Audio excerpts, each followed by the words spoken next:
Hi. This is my attempt to relate all those haunted and paranormal encounters I personally experienced in the past 40 years. And I hope to illustrate as detail and accurately as possible according to the actual event. These are absolutely genuine and I kept them until now, to share with everyone.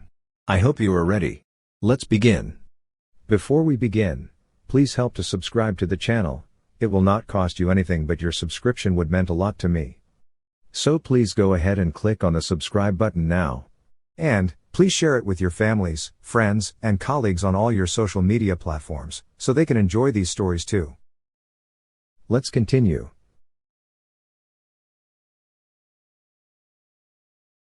In the last episode, on that business trip where I was sent to the UK, I can still remember what happened that day till today. I remember it was a trip after I finished my visit to Boston, and I flown to UK, arriving at Heathrow Airport. The 3-star hotel was approximately 30 minutes away from Heathrow Airport down the M25 highway near Woking. I was famished and tired when I arrived, and my stomach was growling when I am checking in at the hotel. The owner was a very friendly old man. Checking in was simple as handling the key to me. When I asked him if there's anywhere I can eat something, he offered to cook me some spaghetti while I bring my luggage in my room. The rooms were located on the second floor. You have to carry your luggage up the flight of stairs. Then you will see a short corridor with wooden floor. The ceiling was pretty low. There were only 6 rooms altogether. I looked at my room key, and I confirmed that I was given the last corner room, right at the end of the corridor. The fully carpeted room were pretty big. It has 2 beds, 1 queen size and a single. The street lights shine straight through the windows. The furnitures were pretty old. There was only heater, but there were no air conditioner in the room.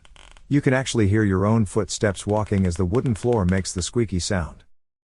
Without AC, the room is pretty stuffy and warm after a while. After I unpacked my luggage, I went down to the dining area for my dinner. Although it was just a simple plain spaghetti with meat sauce, it was delicious to any hungry man served with such warm comfort food. When the owner asked me how was everything so far, I told him that I felt a little bit too warm in the room, and if he have any way to make it cooler. After dinner, I went to my room. Despite showering myself couple of times, I am still sweating profoundly. Then I heard the door knocking. When I opened the door, it was the owner with a standing fan. I was so relieved, and I thanks the owner to be so thoughtful. My moment of joy came very short. After plugging into the wall, the fan is not spinning fast enough to produce any puff of air. On top, it was quite noisy. Therefore, I have no choice but put it aside, thinking I just have to bear with it. Unfortunately, it was so warm and stuffy, trying to sleep was difficult. I found myself tossing and turning the whole time. Finally, I have no choice but to open the window and left the curtains open to let the cool air in. As I struggled to get to rest, I heard some noise coming from the corridor. Ba ba ba ba ba ba ba ba. Ba ba ba ba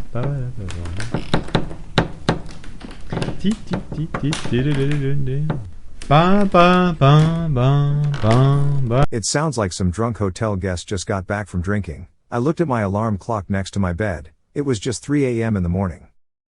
Then, like clockwork, every 5 minutes intervals, someone is walking in the corridor.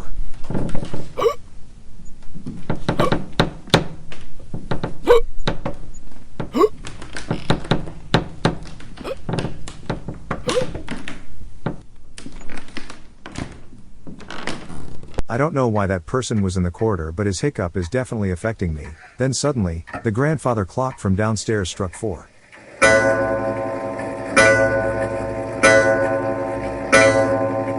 The hiccup noise suddenly went away, and I thought finally I could get some sleep. Then, just about when I am about to fall asleep, I heard this.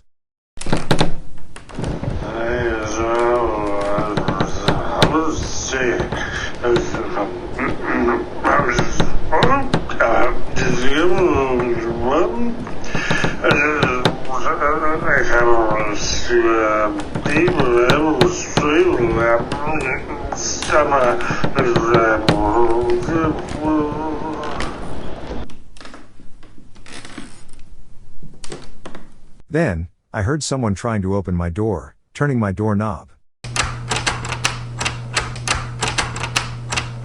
So I quickly rushed to the door to hold it, just in case that man actually managed to open my door.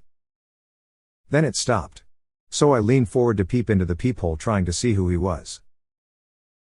But there was nobody. A sudden chill ran up my spine and immediately goosebumps grew all over my body. Therefore, I quickly turned on all the lights and hid in my blanket. I kept telling myself that maybe it was the guest next to my room, and he might just have found his door just before I went to my door. Breakfast time was 7 in the morning. I was afraid to step out of the room too early, just in case I bumped into something again. When I get to the breakfast table, the owner had already set up ready for me. It was a great breakfast spread. However, it seems that I am the only one that is having breakfast. So I asked the hotel owner, "Don't all your guests take their breakfast in the morning? It seems that the portion here is only good for one." The owner replied, "Yes, everyone usually takes their breakfast. Their breakfast spread was one of the reasons why people choose to stay there. However, that day I was the only guest in the hotel." So I asked, "Has everyone checked out?" The owner explained that this area is slightly on the outskirts of central Woking, and the hotel has not had many amenities, therefore most people will choose hotels downtown unless they wish to stay closer to some of the industrial areas here for business purposes. Otherwise, this is almost like a dead town. When I listened till that moment, goosebumps grew all over my body again. I started asking myself, who were those people down the corridor? What were those noises I heard last night? Luckily for me, I have 2 colleagues flying in on that day to keep me company. During the entire week, 3 of us get ourselves drunk every night. Human tends to imagine too much, especially when their surrounding is dark and quiet. Therefore, if you are afraid, the best thing to do is to light up your surroundings and turn on some music. It will usually calm you down from your imagination, and certainly increase your guts. Well, unless it is the real paranormal entities that are attacking you, then they will shut the lights and music off anyway, and you can decide then if it's time to leave or not. Just stay calm, unless they have some kind of grudge against you, then you might be in danger, otherwise, they can only scare you. If you have any experience you would like to share, please feel free to share it in the comments area below. If you like the content of this video, please click on the like and subscribe buttons. And don't forget to turn on the notification bell so that you will be informed immediately whenever I uploaded my next video. Let's continue. Unless you have cleansed the house, otherwise, the deceased who have stayed once in that house may linger around, recollecting those wonderful memories they had when they lived there. I can still remember one of my trips to the Philippines, where I needed to be based there for 6 months. Considering the extended stay, my company arranged for me to stay in a rented apartment instead of a regular hotel.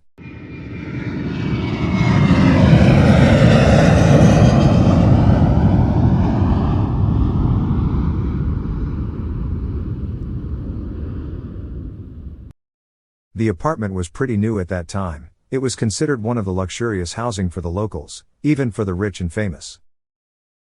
One of the common sights you will see when you visit the Philippines during that period, everywhere you go is protected by armed security, something you don't see regularly in Singapore. The apartment unit was neat, tidy, and nicely furnished. The room was bright and breezy. You can even see Riston Shopping Mall and Shoe Mart right across the highway. The only setback was the cleaner might have overused on the detergents, making the room smells like a hospital. After a while, I got used to the odor and it didn't bother me anymore. Then I started to unpack my luggage. As soon as I freshened up and changed into a more casual clothes, I went across the highway for my late lunch. And after lunch, I went walking aimlessly around. Then it was more food.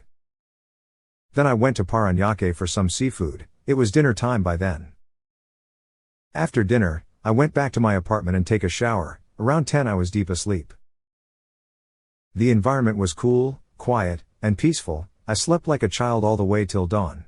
Philippine sunrise is pretty early at around 6 in the morning, especially for people staying in the city and needing to work outside the city. Everyone will try to get up and out early to beat the traffic.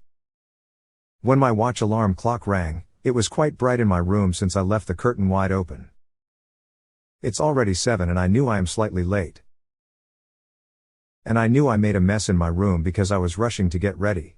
My things were lying over everywhere on the floor and on the bed. But I have no time to tidy up. I went straight out, thinking I will tidy up tonight when I get back.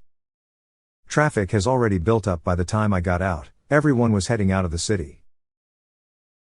There wasn't any highway to those industrial areas back then. Getting there was slow and packed, and the environment was hot, humid, and dusty. The journey to my earliest destination was about 2 to 3 hours, and my appointments were packed. My meetings were back to back, customers are not far away from each other, and the routine was going around Cavite, Laguna, Santa Rosa, and Cabuyao. Everyone who lived in Manila will try to knock off before 5:30 so that they can get out of the industrial park before the traffic starts to build up, in order to get back in time for dinner. When we get near Manila, the traffic will start to build up again. A 5-lane traffic will try to squeeze into a 3-lane highway. So usually for bachelors like me, we will stop by Parañaque or just before entering Makati for our dinner, as the dark starts to set in. One of my favorite Filipino dishes was crispy pata, especially when you are drinking ice-cold beer. My favorite beer was San Miguel. And we usually drink some beers before we go off. Cheers! By the time I get back to my apartment, it's usually around 10 plus in the evening.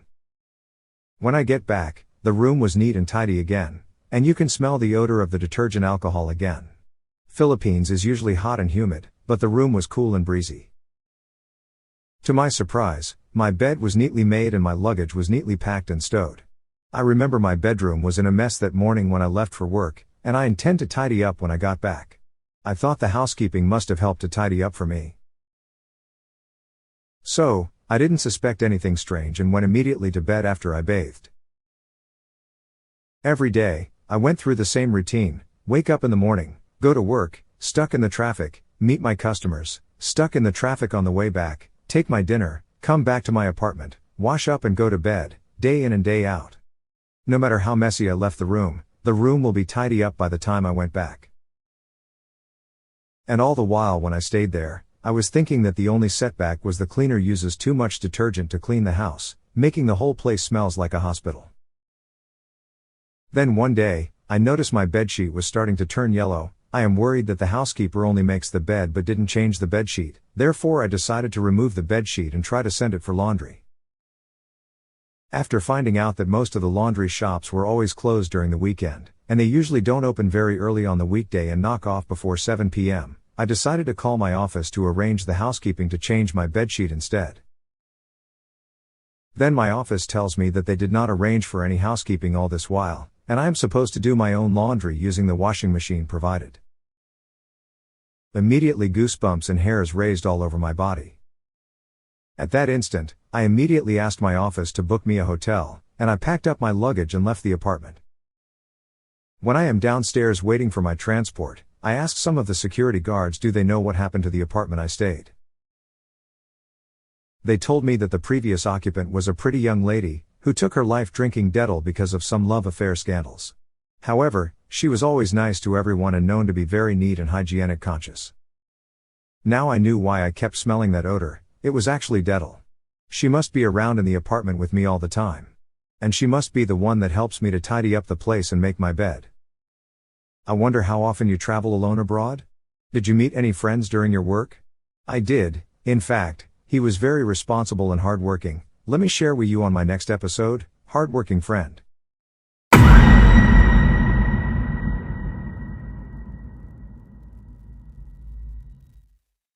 If you like the content of this video, please click on the like and subscribe buttons. And don't forget to turn on the notification bell so that you will be informed immediately whenever I uploaded my next video.